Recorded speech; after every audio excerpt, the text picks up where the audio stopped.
Assalamu alaikum, all my students. Hope you all find fresh and jolly by the mercy of Almighty Allah. Once again, I'm going to welcome all of you in this new video. Today's topic is how we can make question with who. সরাসরি আমি চলে যাচ্ছি ক্লাসে। আমি তোমাদেরকে যে জিনিসটা করব সেটা হচ্ছে ইংরেজিতে তোমরা একটা প্রশ্ন বানানোর চেষ্টা করবে। আমি তোমাদেরকে বাংলাটা বলবো, অবশ্যই হু ইউজ করে। হু অর্থাৎ কে ইউজ দেবে।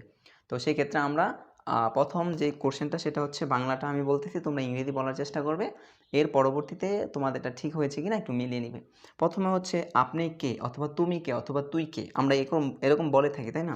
সেক্ষেত্রে তুমি শব্দটা অথবা আপনি শব্দটা অথবা তুই শব্দটা আমরা জানি ইংরেজিতে শুধুমাত্র ইউ ব্যবহার হয়, কিন্তু সেটা ফর্মালি ব্যবহার করতে চাইলে সেটা হবে প্লেস বা এরকম কোনো সম্বোধন যদি বড় হয় অথবা সমবয়সী অথবা ছোট হলে সেক্ষেত্রে ইউ কথাটা আমরা ব্যবহার করতে পারি। সেখানে কোনো প্লেস বা পার্ডন মি, ফ্ল মি, ঠিক আছে, এগুলো বলার দরকার নেই, ঠিক আছে। তো সে সরাসরি আপনি কে যদি একটু ফর্মালি বলতে চাই, হু আর ইউ প্লেস, তাই তো, হু আর ইউ প্লেস। আর যদি ইনফর্মালি বলতে চাই তুই কে, হু আর ইউ, শেষ, তুই কে, হু আর ইউ। আর যদি আপনি কে একটু সম্মানের সাথে বলতে চাই তাহলে হু আর ইউ প্লেস। আশা করি বুঝতে পারছো। এরপরে ওরা কারা, ওরা কারা এটা কিভাবে হবে, তাহলে হু আর দে, হু আর দে, তারা কারা, হু আর দে।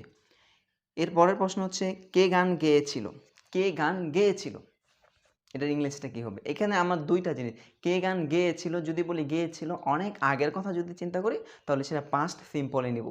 আর যদি মনে করি কিছুক্ষণ আগের একটা কথা অথবা এটার ফলাফল এখনও বিদ্যমান, কে গান গেয়েছিল, ঠিক আছে, তাহলে সেই ক্ষেত্রে আমরা প্রেজেন্ট পারফেক্ট টেন্স বানাবো। তাহলে হু, সিংয়ের past form sang, who sang the song. আর যদি প্রেজেন্ট পারফেক্টলি মানে কে গানটি গেয়েছে তাহলে উত্তরটা হবে হু, হুয়ের সাথে হ্যাভ বা হ্যাজ। যদি অনেকজন হয় একজনকে মেনশন করি তাহলে হ্যাজ হবে, হু হ্যাজ, সিংয়ের past form sing sang sung, who has sung the song. আশা করি পর থেকে বুঝতে পারছো কে গানটি গেয়েছে। এরপরে কে বাজারে যাবে, কে বাজারে যাবে, যাবে কথাটা হচ্ছে যাবে, তার মানে ফিউচার টেন্সে, who will go to the market, who will go to the market, কে বাজারে যাবে। এরপরে হচ্ছে কে এই কাজটি করতে পারবে, কে এই কাজটি করতে পারবে, ইংলিশটা কী হবে?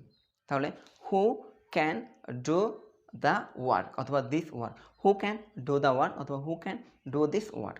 আশা করি প্রত্যেকে বুঝতে পারছে। এর পরের বাক্যটা হচ্ছে সে কাকে চায়, সে কাকে চায়, সে কাকে চায়, whom does she want, whom does she want, সে কাকে চায়, কাকে বলতে এখানে হু এর পরিবর্তে হুম ব্যবহার করবো, হুম ডাজ শি ওয়ান্ট। ধন্যবাদ সবাইকে আজকের ভিডিওটি দেখার জন্য। অবশ্যই পরবর্তী ভিডিওটি পাওয়ার জন্য চ্যানেলটি সাবস্ক্রাইব করে রাখবে। আসসালামু আলাইকুম।